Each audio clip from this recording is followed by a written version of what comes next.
अस्सलाम वालेकुम जी। सबसे पहले मैं आप लोगों का बहुत ज़्यादा शुक्रिया अदा करना चाहती हूँ जिस तरह कमेंट्स में आप मेरी हौसला अफजाई करते हैं और मेरी रेसिपीज़ को पसंद करते हैं। आज मैं बनाने लगी हूँ मूली वाले पराठे बहुत इजी तरीके के साथ और बहुत डिफरेंट तरीके के साथ, और इस दुआ के साथ हम इसको बनाना शुरू करते हैं कि जहाँ रहें हंसते रहें और हंसाते रहें। यहाँ पे मैंने ले लिया है मूली, उसको अच्छी तरह मैंने धो लिया। उसके बाद इसके मैं छिलके उतार लूँगी, साइडों पे जो पत्ते लगे हुए थे वो भी उतार लूँगी। और ये छिलके उतारने के बाद इसको मैं ग्रेटर की मदद से ग्रेट कर लूँगी, तो फिर मैं आपको दिखाती हूँ। और यहाँ पे देखें जी, मूली को मैंने कर लिया है ग्रेट। अब इसका जो पानी है वो मैं अच्छी तरह निचोड़ लूँगी। अच्छी तरह हम इसका पानी निचोड़ लेंगे ताकि हमारा जो पराठा है वो फटे नहीं। ये सारा पानी मैं इस तरह निचोड़ लेती हूँ, फिर मैं आपको दिखाती हूँ। और अब इसके अंदर मैं डाल दूँगी तकरीबन 2 टेबल स्पून के करीब सब्ज़ धनिया। इसे बिल्कुल बारीक मैंने काट लिया था। और इसके साथ ही मैं डाल दूँगी 1 टीस्पून के करीब ज़ीरा, आधा टीस्पून कुटा हुआ सूखा धनिया, और आधा ही टीस्पून इसमें चला जाएगा नमक।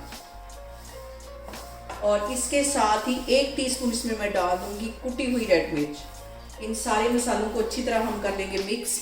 और यहाँ पे इन सारी चीज़ों के अंदर तकरीबन 1 टेबल स्पून के करीब मैं ड्राई आटा गंदम का डाल दूंगी। आप चाहें तो इसके अंदर बेसन भी डाल सकते हैं, लेकिन मैं गंदम का आटा डालने लगी। उससे ये होगा कि जो हमारे पराठे हैं वो फटेंगे नहीं। जितना ये मूली का पानी है वो आटा जो है वो अपने अंदर अब्जॉर्ब कर लेगा और हमारा जो मूली का पराठा है वो बिल्कुल परफेक्ट बनेगा। इन सारी चीज़ों को मैं करती हूँ मिक्स, फिर हम बनाते हैं पराठा, फिर मैं आपको दिखाती हूँ। और यहाँ पे मैंने गंदम का आटा गूंद के रखा हुआ था। इसके छोटे छोटे 2 पेड़े बना लिए।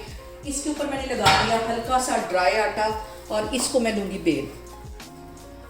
दोनों पेड़ों को मैं बेल के एक साइड पे रखती हूँ। फिर इसके अंदर हम ये फिलिंग भरते हैं।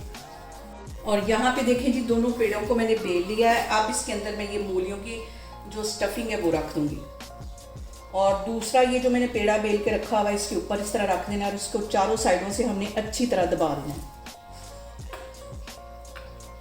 किनारे इसके अच्छी तरह दबा देंगे ताकि हमारी जो फीलिंग है वो निकले नहीं। और यहाँ पे मैं इस पराठे को लूँगी बेल। और यहाँ पे देखें जी, पराठे को मैंने बेल लिया है, हल्का सा भी ये नहीं फटा। और अक्सर जब हम मूली का पराठा बनाते हैं तो एक ही शिकायत आती है कि हमारे जो पराठे हैं वो फट जाते हैं। पैन मैंने गर्म होने के लिए रख दिया। अब इसको इसके अंदर मैं सेकती हूँ, फिर मैं आपको दिखाती हूँ। अब इसको मैं पैन के अंदर डालती हूँ और साइडों पे मैं तकरीबन 1 टीस्पून के करीब कुकिंग ऑयल लगा दूँ। और फ्लेम मैंने यहाँ पे दरमियानी रखी हुई है। तेज़ आंच पे हम पराठे को नहीं सेकेंगे, वरना फ़ौरन ये ऊपर से जल जाएगा और हमारा जो पराठा है वो क्रिस्पी नहीं बनेगा। एक साइड इसकी जो है तकरीबन इसको 1 मिनट के लिए मैं अच्छी तरह सेक लूँगी, फिर इसकी मैं साइड चेंज करती हूँ। और अब इसके ऊपर मैं लगा दूँगी तकरीबन 2 टेबल स्पून के करीब भर के कुकिंग ऑयल, ताकि हमारा जो पराठा है वो क्रिस्पी सा बने। और इसकी मैं साइड कर दूँगी चेंज। और तकरीबन हमने 5-7 सेकंड के लिए इसकी साइड चेंज करनी है। दोबारा से इसको इस साइड पे हम टर्न कर लेंगे और इसको क्रिस्पी होने देंगे हल्की आंच पे। और यहाँ पे देखें जी, पराठे को सिकते हुए तकरीबन 1 मिनट हो गया है।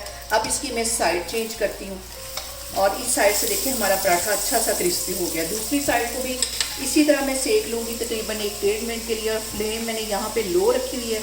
हाई फ्लेम पे हम पराठे को नहीं सेकेंगे, वरना फ़ौरन ये ऊपर से ब्राउन हो जाएगा।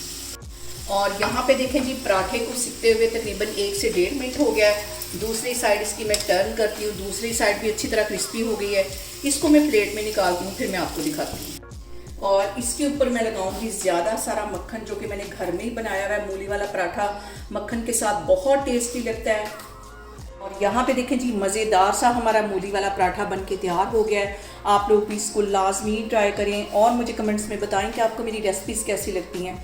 और मेरी वीडियोस को ज़्यादा से ज़्यादा शेयर करें और मुझे सब्सक्राइब करें। और अपना बहुत सारा ख्याल रखें। इंशाल्लाह ताला मैं एक और वीडियो में आपके सामने आऊँगी। अल्लाह हाफिज़।